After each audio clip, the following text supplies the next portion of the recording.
It was just a regular Friday night, after getting out of a long closing shift at work. I made a quick microwave meal, then hopped online with some of my buddies and started gaming. I had an energy drink and some snacks and was ready to stay up late and enjoy the night. We gamed for a while. I never even checked the time, but at some point, there was a knock. At first, I just told my friends to hold on as I took my headset off and stood up, but when I turned around from my desk, I realized how dark it was inside and outside, seeing only the light from my computer. I stood there, understanding now how completely out of the norm it was for someone to be at my door this late into the night, and that's when I saw a man looking at me through the window. I froze when I saw him, feeling my stomach drop out of the eeriness of him staring at me. Then the man yelled through the glass, asking me a question, but I was too out of it to understand him. I said, walking closer to the window. The man repeated himself, asking me if I was someone he knew, named Jake or Jack or something. I didn't catch the name, but it definitely wasn't me. I shook my head no, and the man said nothing as he walked away from the window and disappeared past my front yard. Being a bit shaken, I immediately shut the blinds, then went back to the computer and told my friends about what just happened.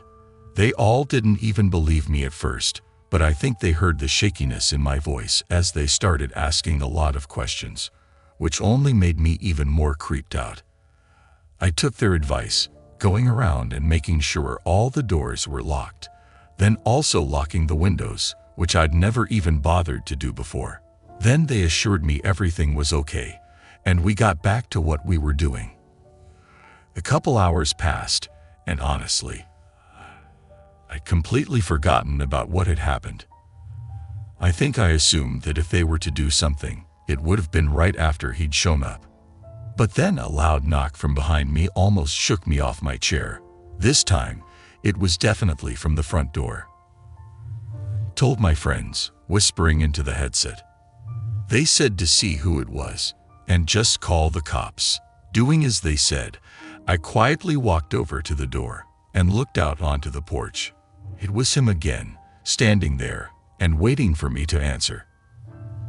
I watched for a minute, and oddly he kept looking to his right, as if he were looking at something or someone. I backed away and got my phone, calling the cops and whispering to them what was going on. Another knock came as I made my way back to the door and looked out, seeing the man looking off to the side again.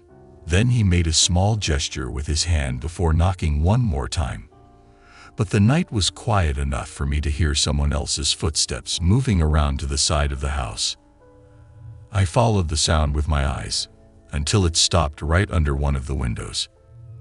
I saw the glass shift up slightly before getting stuck on the lock and falling back down. They tried again, but the window didn't give in. After this, there was probably a whole minute that went by where I didn't hear anything. Just stood there and listened to the operator, updating me on the arrival of the officer as I stared at the window. A loud, dull sound came from outside the window, like something being wedged into the wood. I could see the entire frame around the glass moving as I backed away and tried to think of what to do. But suddenly, a set of footsteps ran from the front door to the side window, followed by both of them running away. Only a moment later, I saw the flashing red and blue lights coming through the windows. As for what happened afterwards, there wasn't much. Police had nothing to really go off of. I gave them a detailed description of one of the men, but that just wasn't enough. However, it's been over a year since that night, and there's been no signs of them having ever come back.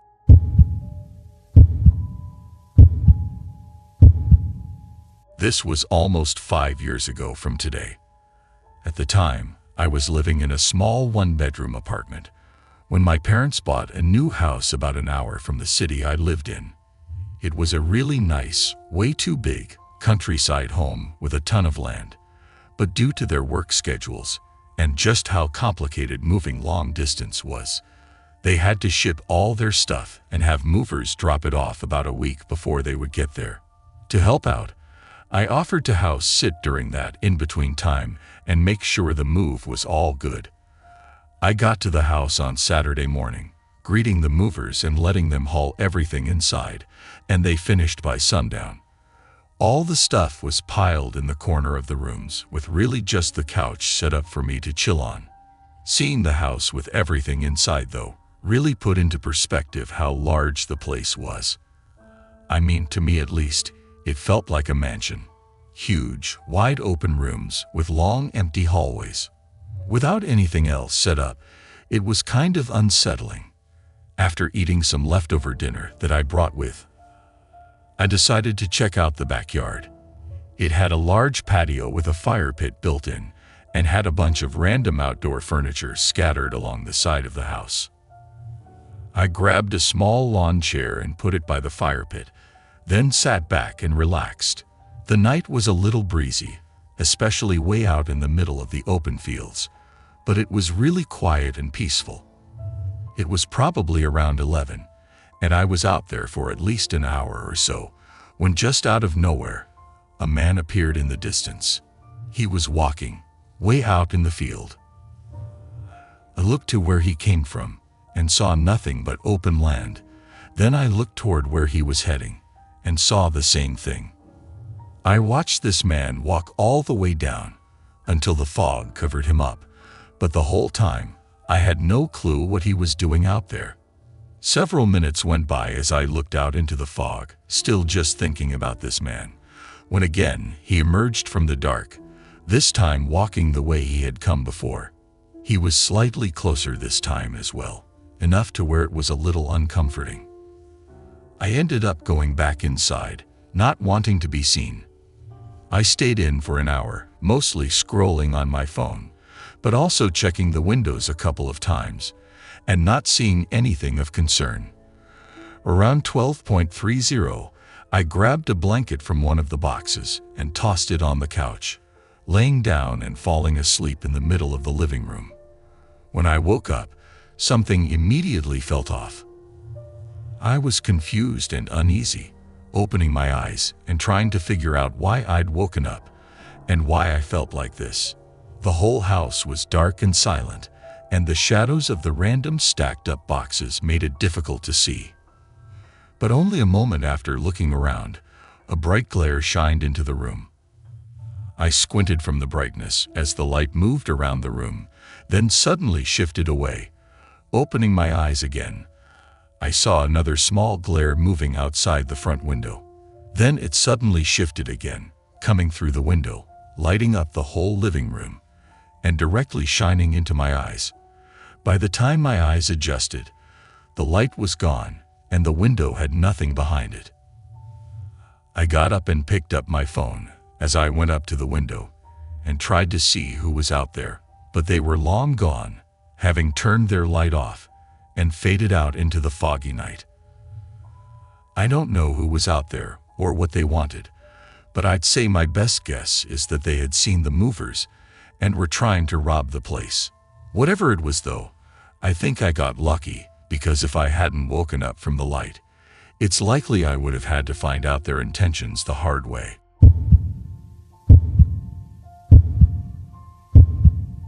Sometime last year, I was holed up in my house for a whole day and night. My city had a huge storm come through that put everyone on lockdown inside for almost an entire 24 hours. Houses and roads were flooding, and on the news, there were even reports of wind damaging windows and ripping roof panels off of homes. I was alone at the time, spending the day on my phone keeping up with the news and just listening to the chaos going on outside. Around 5 or 6, the power started flickering, turning off for just a few moments, then turning back on. Then maybe just an hour after this had started, the power fully shut off. I waited for a few minutes, expecting it to come back on, but after a while I realized it probably wasn't going to come back until after the storm was over. I sat on the couch and started scrolling through the news again on my phone for any updates until there was a heavy knock on the front door. It scared me, being so loud in the midst of such a crazy storm, but also because I was not expecting anyone to be outside in this weather. I stayed where I was for a minute, debating whether to even see who it was, but then the thought rolled through my mind that maybe it was just a neighbor needing help or wanting to ask if my power was out too.